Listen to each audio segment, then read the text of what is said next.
तो हम लोग आज देवी का जो है स्मरण करेंगे। या देवी सर्वभूतेषु माँ गौरी रूपेण संस्थिता नमस्तस्यै नमस्तस्यै नमस्तस्यै नमो नमः। तो पूजा जी आज जो है महागौरी का जो दिन है, जिनका आपने पूछा कि राहु ग्रह से जो है विशेष संबंध है, तो आज के दिन जो लोग महागौरी की साधना करते हैं, उपासना करते हैं, पूजा करते हैं, उनका राहु ग्रह जो है वो शांत हो जाता है। और ये 9 देवियां जो हैं, इनका विभिन्न 9 ग्रहों से संबंध है। किसी का सूर्य से, किसी का चंद्रमा से, मंगल से, और हमने अलग अलग दिनों में इसकी चर्चा भी की। तो आज राहु ग्रह है, क्योंकि राहु जो है ये राक्षस का सिर है।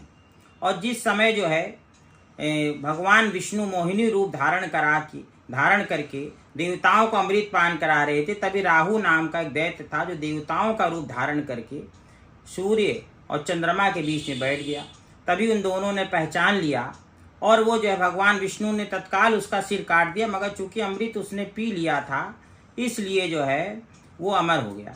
और उसके मुख से 2 बूंद जो है पृथ्वी पर जो है अमृत की 2 बूंदें गिरी, जिससे प्याज और लहसुन उत्पन्न हुआ। इसलिए प्याज लहसुन को औषधि रूप में तो सेवन किया जाता है, किंतु नवरात्र में आपने देखा होगा लोग उसका सेवन नहीं करते, क्योंकि राक्षस के मुख से गिरने के कारण उसमें दुर्गंध उत्पन्न हो गई। और चूंकि वो अमृत की बूंद थी, इसलिए उसका अमृत जो है वाजी बना हुआ है। औषधि महत्व अथर्ववेद में भी प्याज लहसुन का बताया गया। तो इसी प्रकार राहु जो ग्रह था उसकी हम चर्चा कर रहे थे। तो राहु तब से जो है सूर्य चंद्रमा को तो ग्रहण लगाता ही है, मगर मनुष्यों को भी नाना प्रकार से पीड़ाएं प्रदान करता रहता। तो इसके लिए ओम रांग राहवे नमः मंत्र का जप किया जाता है। मगर आज के दिन जब देवी की कोई भक्त आराधना करता है तो उसका राहु ग्रह शांत हो जाता है। और उसके लिए एक स्तोत्र है महागौरी का कि सर्व संकट हंत्री त्वहीं धन ऐश्वर्य प्रदायनी ज्ञानदा चतुर्वेदमयी महागौरी प्रणमाभ्यहम्। सुख शांति दात्री धन धान प्रदीयनीम डमरू वाद्य प्रियाद्या महागौरी प्रणमाभ्यहम्। त्रैलोक्य मंगल त्वहीं ताप त्रयहारिणी वददम चैतन्यमयी महागौरी प्रणमाम्यहम्। इस प्रकार से देवी के स्तोत्र का पाठ करने से राहु ग्रह शांत हो जाती है। आचार्य जी, आज के दिन किन विशेष राशियों के जातकों को माँ की विशेष कृपा मिल सकती है? क्योंकि हमने माँ के विभिन्न स्वरूपों के बारे में बात की और आपने बहुत ही खूबसूरती से बताया कि राशियों का भी बहुत ज्यादा प्रभाव पड़ता है। तो ऐसे में आज का जो दिन है वो किस राशियों को ज्यादा प्रभावित कर सकता है? किन राशियों को माँ की विशेष कृपा मिल सकती है और उन्हें किस रंग के वस्त्र पहनकर पूजा करनी चाहिए? देखिए, मैं सबसे पहले बताऊं कि जो 12 राशियां हैं, वो जो 12 राशियों के जो जातक है, 12 राशियों जिनके फल अशुभ होते हैं, किसी के फल शुभ होते हैं, मगर जब 12 राशियों के लोग माता को समर्पित होते हैं तो जिनकी अशुभता है उसका भी देवी की कृपा से नाश हो जाता है। और ऐसा क्यों है? क्योंकि जो माँ महागौरी हैं, जब 12 राशियों, कोई भी राशि आपकी हो, चाहे मेष हो, वृष हो, मिथुन हो, तुला, कन्या, कुछ भी हो, आप जो है देवी के जो 8वां स्वरूप है महागौरी का उसको ध्यान करें। और जब ध्यान करें तो मन में भाव लाएं कि देवी का स्वरूप अत्यंत शांत है, गौर वर्ण का है और पवित्रता का प्रतीक है।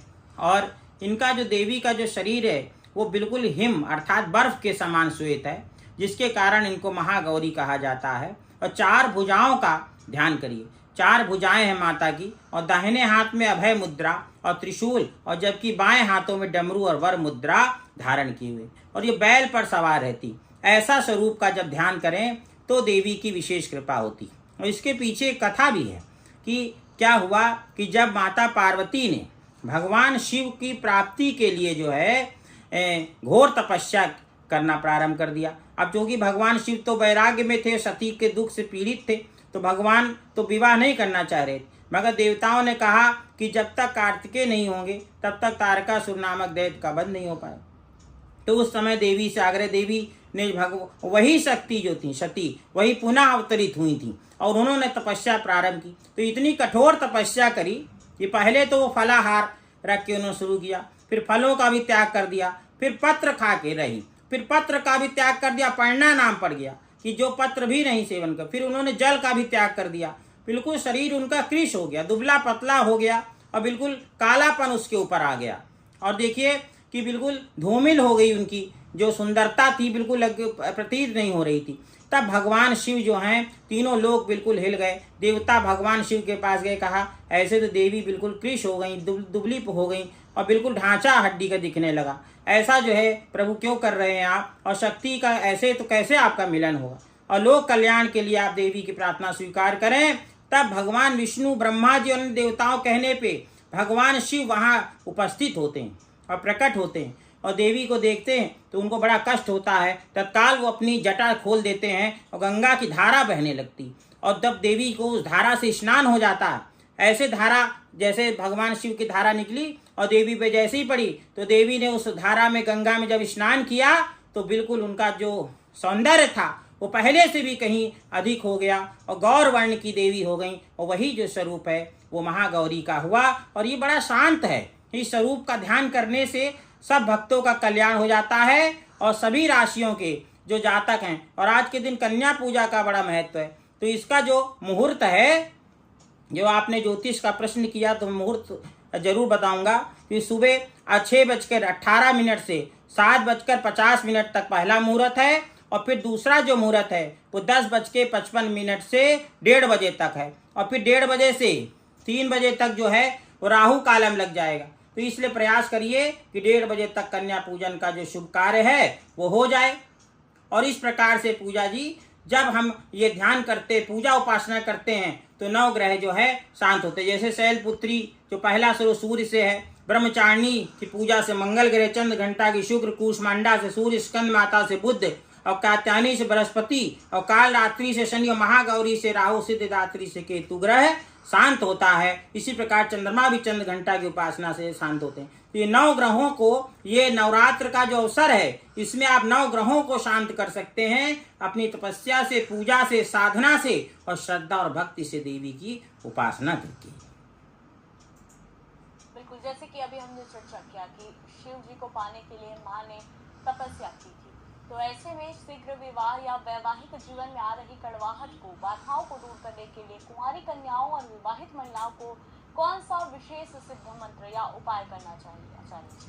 देखिए, आपने पूजा जी बहुत अच्छा प्रश्न किया, और आज मैं कई उपाय ऐसे बता देता हूँ कि जो अलग अलग समस्याओं से लोग ग्रसित हैं।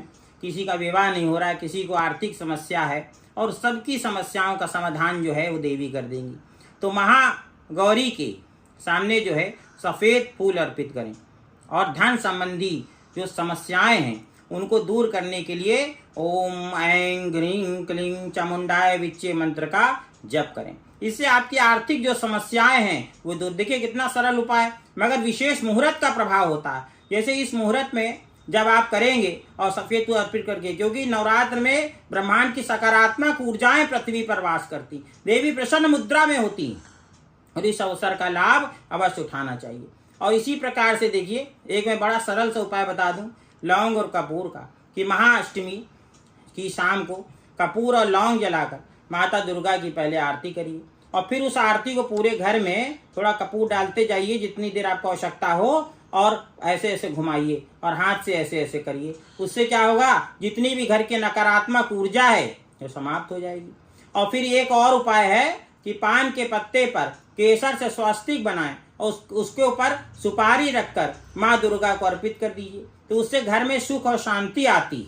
फिर उसके बाद एक और उपाय मैं बताता हूँ कि दुर्गा सप्तशती का पाठ या दुर्गा चालीसा का जो है पाठ करिए, तो आपके घर में जो भी कलह है, झगड़ा लड़ाई होती होगी, सब बिल्कुल शांति हो जाएगी। और आज के दिन एक और मान्यता है कि पीतल का कलश घर में लाने से जो है साल भर जो है धन धान से घर भरा रहता है और माता की कृपा बनी रहती है। और एक जो उपाय जो आपने कहा कि विवाह के लिए मैं बताऊं, तो माता को लाल सिंदूर, लाल फूल और श्रृंगार सामग्री अर्पित करिए।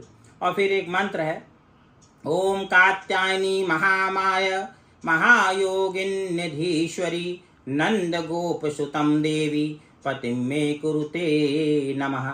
इस मंत्र का जप करने से शीघ्र जो है विवाह होता है। और एक बात और है कि विवाह तो होता है मगर वैवाहिक जीवन भी सुखमय होता है और अच्छा श्रेष्ठ वर प्राप्त होता है।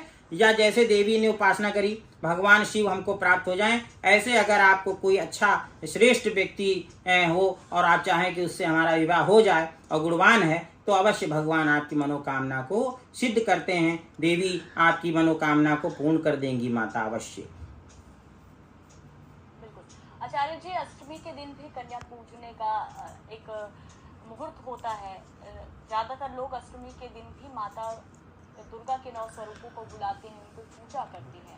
तो अष्टमी और नवमी ये दोनों का जो मिलन काल होता है इसे संधि पूजा कहा जाता है। इस समय की पूजा का आध्यात्मिक और ज्योतिषी महत्व अगर हम कहें तो ये कौन सा ऐसा? देखिए, जो हमारे यहाँ जैसा मैंने पहले भी कई बार कहा है कि जो नवरात्रि का जो पर्व है ये मातृ शक्ति को समर्पित है। जो हमारी सनातन की महिमा है कि हमारे यहाँ महिलाओं को विशेष सम्मान दिया जाता है, इसलिए कन्या पूजन का बड़ा महत्व है। कन्या जो होती हैं उनको देवी का स्वरूप माना गया। और जो हमारे पुराणों में कथा है कि जब देवी राक्षसों का वध कर रही थी उसमें उन्होंने कन्या का रूप धारण कर लिया था, तो इसीलिए कन्या के रूप में हम पूजा। और इससे जो है समाज को एक संदेश जाता है। जैसे बहुत से लोग भेदभाव करते हैं कन्या में और बालक में, तो उनको ये समझना चाहिए कि सतयुग के प्रारंभ से ही सनातन की परंपरा रही है। जो लोग भ्रूण हत्या करते हैं या प्रयास करते हैं और उससे आप देखिए कि कन्याओं की जो संख्या कम हो रही, तो उनको एक संदेश जाता है धर्म के माध्यम से कि कन्या अत्यंत पूजनीय है। किसी भी स्थिति में उनको हत्या तो दूर है, आप उनका अपमान भी ना करें, बल्कि सम्मान से और कैसे पूजा करके कन्याओं का पालन पोषण करना चाहिए, इसके विषय में मैं आपको कन्या पूजन के माध्यम से बताता हूँ। कि सबसे पहले पूरे घर को, पूजा स्थल को अच्छी तरह से साफ सफाई करें और स्नान करके स्वच्छ वस्त्र धारण करिए। फिर सबसे माँ दुर्गा की पूजा अर्चना करिए। फिर भोग तैयार करिए। भोग में क्या हो, हलवा पूड़ी, काले चने, और मुख्य भोग में ये देवी के शामिल किया गया। और इसी के साथ में फल और मिठाई भी जो है रखी जाती। फल में नारियल जो है की भेंट बड़ा शुभ माना जाता है महागौरी को। और हलवा विशेष रूप से घी में भुना हुआ सूजी का बना हलवा देवी को बड़ा प्रिय। और कन्या की जो आयु मानी गई है वो 2 से 10 वर्ष की जो अवस्था की कन्या 2 वर्ष से छोटी होगी तो ठीक से भोजन जो आप देंगे खा नहीं पाएगी, तो इसलिए 2 से 10 वर्ष हो तो अत्यंत उत्तम। मगर 2 से कम भी है तो भी आप उसको प्रणाम करें, सम्मान करें और कन्याओं को देवी रूप में मानकर आमंत्रित करें। फिर उनके पैर धोएं, फिर तिलक लगाएं, उनको भोजन दें, फिर अंत में दक्षिणा दें और उनका आशीर्वाद भी अवश्य प्राप्त करें। उनको प्रणाम करिए, उनका हाथ जो है अपने सिर पर रखवाएं और इस प्रकार से जो है पूजन के बाद वाद विवाद और कठोर विचारों से बचना चाहिए। ये नहीं कि एक दिन आपने पूजा कर दिया और फिर आप वर्ष भर कन्या का या नारी शक्ति का अपमान करेंगे तो आपको उसका लाभ नहीं मिलेगा। तो इसी प्रकार से वर्ष में 2 बार जो ये सार्वजनिक नवरात्र होती है, 2 गुप्त नवरात्र होती, तो ये सार्वजनिक जो नवरात्रि हैं उन पे संदेश समाज को जाता है कि आपको हर 6 महीने में एक बार रिमाइंड होता है कि आप ऐसी प्रकार से कन्याओं का सम्मान करें और समाज में जो है। और देखिए कितनी पूजा की विडंबना है कि जिस सनातन में कन्या पूजन का, यहाँ पर योगी जी मोदी जी भी कन्या पूजन करते हैं और उस देश में लोग कन्या भेदभाव करते हैं, भ्रूण हत्या करते हैं। मुझे आश्चर्य होता है कि कैसे सतयुग से इस तरह सुंदर संदेश सनातन धर्म दे रहा है और लोग उसको समझ नहीं पा रहे। बिल्कुल विडंबना तो बनी हुई है आचार्य जी। और आजकल जिस तरह से हम खबरें देखते हैं कन्या पूजन के बहाने मासूमों के साथ किस तरह से दुराचार किया जाता है, इस तरह की स्थिति से भी हम अवगत हैं। हालांकि ये चर्चा का विषय नहीं है, उस पर कभी और हम चर्चा करेंगे, लेकिन वाकई आपने याद दिलाया तो विडंबना तो बहुत ज्यादा है। बात कन्या पूजन की हम कर रहे थे आचार्य जी, अक्सर लोग भूल भी कर देते हैं, जैसा कि आपने उम्र को लेकर बताया कि किस उम्र के बच्चों को बुलाना चाहिए कन्याओं को पूजन करने के लिए। तो क्या कन्याओं की उम्र के अनुसार उन्हें जो उपहार दिया जाता है उसका भी कोई ज्योतिषीय महत्व होता है? किस उम्र की कन्याओं को क्या उपहार दिया जा सकता है, इस पर भी क्या ज्योतिषीय कुछ कहता है? देखिए, कन्याओं को यथा सामर्थ्य, हमारे शास्त्र में एक शब्द बड़ा अच्छा लिखा है कि यथा सामर्थ्य, भाव भंगिमा, भाव जो आपका पैसा भी आपने कहा कुछ लोग कन्याओं का मंत्री करते हैं, उनका भाव दूषित है, तो आप भले ही कितना सोना चांदी और कुछ भी दे दें, मगर अगर भाव पवित्र नहीं है तो वो सारी वस्तुएं व्यर्थ हो जाती और ऐसे व्यक्ति को जो है फांसी तक की सजा हो जाती। क्यों होती?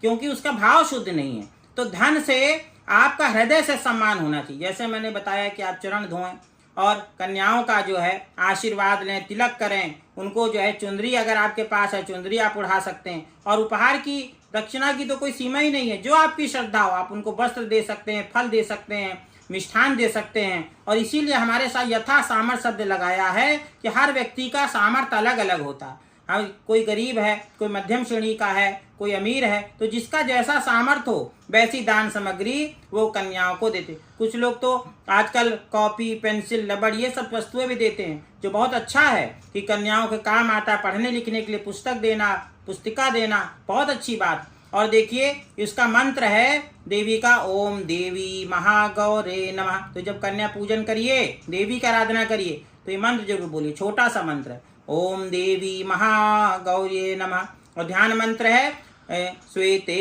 वृषे समारूढ़ा श्वेतांबर धरा शुचि महागौरी शुभम दद्यान महादेव प्रमोददा। और जब पूजा करिए तो अंत में आरती जरूर करनी चाहिए। आरती से क्या होता है कि माँ की कृपा प्राप्त होती है और भक्तों की मनोकामनाएं पूरी होती हैं। इसके साथ ही साथ अगर आर्थिक तंगी को दूर करने के लिए हम बात करें तो माँ महागौरी को नारियल का भोग लगाया जाता है, अति प्रिय है आपने कहा, और श्रीफल किसी भी पूजा में अर्पित करना बेहद शुभ भी माना जाता है। तो इसके पीछे का शास्त्रीय तर्क क्या कहता है आचार्य जी, और क्या इसे तिजोरी में रखना भी शुभ होता है? देखिए जैसा मैंने बताया था कि सफ़ेद पुष्प देवी को चढ़ाएं, और एक मंत्र है वो मैं बताता हूँ, ओम ऐं ह्रीं क्लीं चामुंडाय विच्चे। और ये जो है अष्टमी महागौरी देवे नमः, इस मंत्र को का जो बड़ा विस्तार से इसका वर्णन है, ये नवाण मंत्र होता है और देवी दुर्गा के शक्ति स्वरूपा विशेषकर महागौरी रूप और चामुंडा देवी को ये समर्पित है। और इसके साथ में सरस्वती, लक्ष्मी और काली माता का ये बीज मंत्र माना गया है। और इस प्रकार से आप देखिए तो इसमें जो अक्षर हैं, ऐं का अर्थ है कि देवी सरस्वती का बीज मंत्र जो ज्ञान और वाणी का प्रतीक है। ह्रीं महालक्ष्मी का बीज मंत्र है जो धन और समृद्धि का प्रतीक है। क्लीं जो है ये देवी काली का बीज मंत्र है जो शक्ति और विघ्न का नाश करता। चामुंडाए शब्द जो आया है वो चामुंडा देवी को समर्पित है जो बुराई और राक्षसों का संहार करती। और विच्चे जो है ये कवच और ढाल का प्रतीक है जो रक्षा करता। इस प्रकार से देवी के जो नवरात्रि का 8वां दिन है उसमें महागौरी को प्रणाम करना चाहिए। और महागौरी को एक शांत और सौम्य स्वरूप है जो भक्तों की सभी इच्छाओं को पूर्ण करती हैं। इसलिए ओम ऐं ह्रीं क्लीं चामुंडाय इस मंत्र से आप जप करिए, इस मंत्र से पुष्प चढ़ाइए, इसी मंत्र से जो नारियल की भेंट दी जाती और आपके घर में धन संपदा माता के आशीर्वाद से खूब बढ़ जाती। और ये उपाय जरूर करना चाहिए। इससे जो है इस मंत्र का 108 बार भी आप जप कर सकते हैं। और जब करते हैं तो देखिए माला में जब करें तो इन 2 उंगली के मध्य में जो है माला हमेशा रखी जाती। और ये जो पहली जो उंगली है इसको अलग रखते हैं और ये 3 उंगलियों के प्रभाव से जो है माला का जप किया जाता है। और ये जो छोटी वाली है ये कहने इसको अलग रखिए और इसके बीच में जो है ऐसे माला रखते हैं और फिर ऐसे ऐसे ऐसे करके इसको बढ़ाना चाहिए। और जब सुमेरु आ जाए, एक माला पूर्ण हो जाए तो उसको घुमा देना चाहिए, उसको नांगा नहीं जाता। ये जो है माला का जप करने का जो है शास्त्रोक्त विधान है। और जैसा मैंने बताया फर्स्ट जो इंडेक्स फिंगर है तर्जनी, इसको अलग रखना चाहिए। और ये अंगूठे का मध्यमा मिडिल फिंगर और इसके साथ में जो रिंग फिंगर अनामिका, इन 3 का जो है प्रयोग करके ऐसे ऐसे करके जप को करना चाहिए। राशियों की बात हम कर रहे थे पंडित जी, क्योंकि आप बताते हैं कि कौन से दिन किस तरह से राशि के जो जातक हैं, जिस राशि के जातक है उन पर क्या पूजा करना चाहिए। तो एक बार फिर से यही सवाल कि अगर महागौरी की अगर हम बात करते हैं तो क्या इस दिन किसी राशि के विशेष राशि के जातक को कुछ लाभ मिल रहा है या फिर कोई ऐसा राशि स्वामी जिस पर कुछ बुराई है जिसे वो दूर कर सकते हैं, कुछ आपत्ति, कुछ विपदा, इसको लेकर देखिए, मैं एक माता का महागौरी का ध्यान बताता हूँ, जो सभी राशि वालों को इसका प्रयोग करना चाहिए। और सभी को जो है आज के दिन माता को जो है मिष्ठान, और आज के दिन जो है नारियल की बनी हुई जो मिष्ठान होता है उसका बड़ा महत्व है।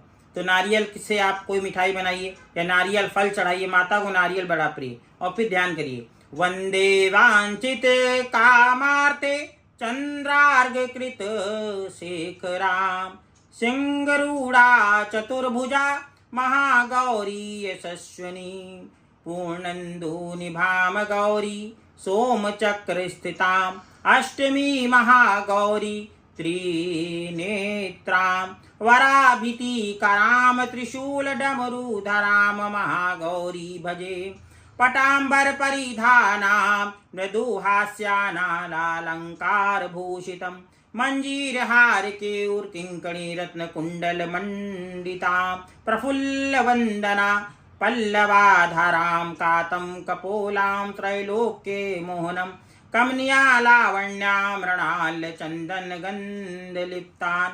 और दो देवी का जो सहस्रार चक्र पर हमारा वास होता है, और ये जो आज्ञा चक्र सहस्रार के मध्य में एक सोम चक्र भी माना गया है, वहां का सीधे देवी का संबंध है, जो सहस्रार चक्र के अंतर्गत ही आता। तो इसीलिए जब जो है कन्या हम पूजन करते तभी जो है देवियों का जो हाथ है सिर के ऊपर यहाँ सहस्रार चक्र पे जब कन्या रखती है, तो यहाँ से देवी का जो है शक्ति यहाँ सहस्रार चक्र से प्रवेश कर जाती है, और यहीं से जो है कुंडली भी जागृत होती है, यहीं से ब्रह्मांड की सारी ऊर्जा जो है सहस्रार चक्र से आती। देखिए, सहस्रार चक्र पे शिखा रखने का भी प्रावधान है, और शिखा जो है इसीलिए रखी जाती है कि वहां पर सहस्रार चक्र है, और उस चक्र की विशेष सुरक्षा के लिए शिखा जो है रखने का प्रावधान है, और यही चक्र जो है हमें मोक्ष की ओर ले जाता है। तो ये देवी का जो उपासना है, ध्यान है, ये मोक्ष की ओर हमें ले जाने वाला है, समस्त भौतिक संपदाओं को पूर्ण करके हमें आगे जीवन में